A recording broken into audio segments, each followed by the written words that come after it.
रहमान रहीम। अल्लाहुम्मा सल्लि व सल्लिम अला नबीना मुहम्मद व अला आलिही व अस्हाबिही व अहले बैतिही व अज़वाजिही अजमईन बिरहमतिका या अरहमर राहिमीन। भलारे प्रोग्राम में अल्लाह ताला तवाई असांखे कठो कयो आहे। मुखां बाद में असांजे शुमारी सिंध जा बेहतरीन वाइज़ इस्लाम मौलाना अब्दुल जब्बार हैदरी मुद्दज़िल आली तशरीफ़ फरमाइन। इंशाअल्लाह उन्हनि जे मवाइज़ हसना खां भी अवां मुस्तफ़ीज़ थींदा। शादी के मौके ते हे सुहिणो प्रोग्राम अल्लाह खां दुआ है त अल्लाह ताला छल इन शादी के शादी खाना आबादी बणाए। अल्लाह ताला इन जोड़ के ता हयात पाण में प्यार ऐं मोहब्बत जी ज़िंदगी गुजारण की तौफ़ीक़ अता फरमाए। अल्लाह ताला खेन सालिह औलाद जो तोहफ़ो नसीब फरमाए। दुआ घुरंदा क्यों औलाद जे लाइ अल्लाह जो तोहफ़ो आहे औलाद, पर उन जे लाइ इहो आहे त सालिह औलाद जी दुआ घुरिजे।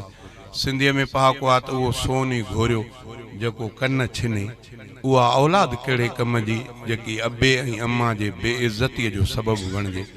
अल्लाह खां दुआ आहे त अल्लाह ताला जिन खे औलाद आहे उन्हनि खे सालिह बणाए, जिन खे नाहे उन्हनि खे नेक ऐं सालिह औलाद जो तोहफ़ो नसीब फरमाए। हिते वाइज़ ऐं तक़रीरुनि करण आहिनि त मां सम्झां थो पोइ बि दीनी कमु आहे, तंहिंजे करे वरन त ॾुखियो बि आहे। अल्लाह खां दुआ आहे त अल्लाह ताला शल हिन दरगाह खे ता क़यामत क़ाइम ऐं दाइम रहाए। हाले जी शरीफ़ तव्हां इलाइक़े जा आहियो, ॻोठ जा आहियो, तंहिंजे करे तव्हां वटि मतां इन शइ जो क़दुरु घटि हुजे, पर जेको दीनी हल्को आहे उहो हिन दरगाह के कंहिं नज़र सां ॾिसे थो। बस अल्लाह खां दुआ आहे त अल्लाह ताला उन्हनि वॾड़नि जे नक्शे क़दम ते हलण जी तौफ़ीक़ अता फरमाए। सच पुछो त मूंखे बि इतहूं जी दुआ थियल आहे। मूंखे यादि आहे उहो दौर मां अॻे बि ॿुधाए चुको आहियां संगत खे। 1970 वारो दौर हुयो।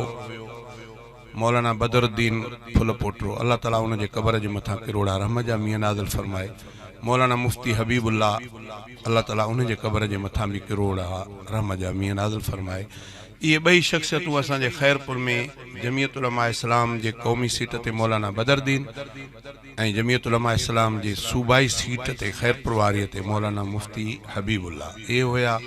मूंखे जेको शुरूआत लाउड स्पीकर ते इन्हनि जे वर्क में अल्लाह ताला मूंखे आंदो हिन लाइन ते पहिरियों दफ़ो लाउड स्पीकर ते। मूंखे यादि आहे तॾहिं हज़रत हाफ़िज़ महमूद असअद रहमतुल्लाह अलैह अल्लाह ताला उन्हनि जे क़बर जे मथां किरोड़ा रहम जा मींहं नाज़िल फरमाए। साईं जन भी मौलाना जन जे वर्क में उते राति बि रहंदा हुआ, ईंदा बि हुया।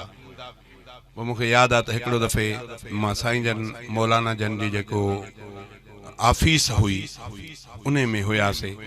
पोइ मूंखे उतां जे साथियुनि साईं जे आॾो चयो त तव्हां शेर पढ़ो।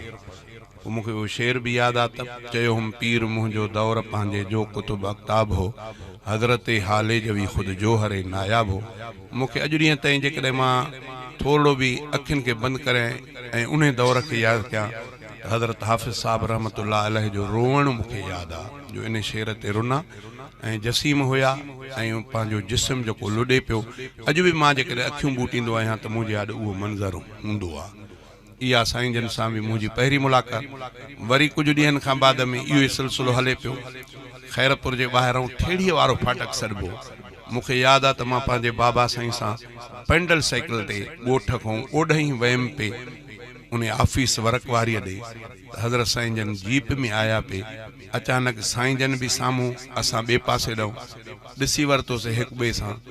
मुंहिंजे वालिद साहब भी ॾिठो त साईं जन जीप में हुया, असांखे ॾिठूं त जीप वरी हलियऊं, असां भॼी करे वञी मिलियासीं। मां अॼु सोचींदो आहियां त ज़रूरु इन्हनि अलाह वारनि जे ज़ुबान खां के मुंहुं नाचीज़ जे लाइ के लफ़्ज़ निकिता हूंदा।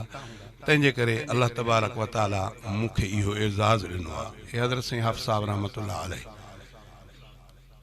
मूंखे यादि आहे जॾहिं मां पहिरियों दफ़ो हाले शरीफ़ में आयुमि, साईं जन घर में हुया, बीमार हुआ। पोइ जमात ओॾे हली, सभिनी खां साईं जन पुछनि पिया पुट तुंहिंजो नालो काथों आया हो। जॾहिं मुंहिंजो वारो आयो मां नालो ॾसियुमि त साईं मुंहिंजो नालो इमदादुल्लाह पाण फुल पोटो आहे ख़ैरपुर जो त साईं जन अखियूं मथे खणी चयो त पुट इमदण आहे ईअं करे वरी मूंखे हथ अॻिते करे वरी ॿीहर मूंखे हथ पुट इमदण इहो लफ़्ज़ पहिरियों दफ़ो मां साईं जन हाफ़ साहब रहमतुल्लाह अलैह जी ज़बान खां ॿुधो। अॼु मां सोचां थो त ज़रूरु इन्हनि अलाह वारनि कुझु लफ़्ज़ त मुंहिंजे मुतालिक़ चया हूंदा। हज़रत साईं ॿेर वारनि जा बि वाक़िया, हज़रत साईं मोहम्मद आलिम जा वाक़िया, ज़रूरु उन्हनि बि कॾहिं न कॾहिं अलाह साईं सां मुंहिंजे मुतालिक़ का ॻाल्हि कई हूंदी। ऐं मां सम्झां थो त मुंहिंजो हाल कोन्हे जे आहियां त मां इन्हनि बुज़ुर्गनि ऐं अबे अम्मा जे दुआउनि जे सदके आहियां। एतिरो वक़्तु थियो आहे नंढड़े खां वठी अॼु ॾींहं ताईं, अॻिते बि रब खे पारत आहे त मुंहिंजो बाक़ी टाइम जेको आहे उहो बि शल पंहिंजे ऐं पंहिंजे हबीब जे सना में गुज़ारण जी तौफ़ीक़ अता फ़रमाए। अॼु मां हाले शरीफ़ में आहियां, शादीअ जे मौक़े ते आहियां। बहरहाल छा चवां, सच इहो आहे त फ़ैसिलो नथो करे सघां, पर पोइ बि हिकिड़े आलिम जो पोयां ॿोल मूंखे साम्हूं अची विया। ॿोल उहे वरजायां थो अलाह वारे आलिम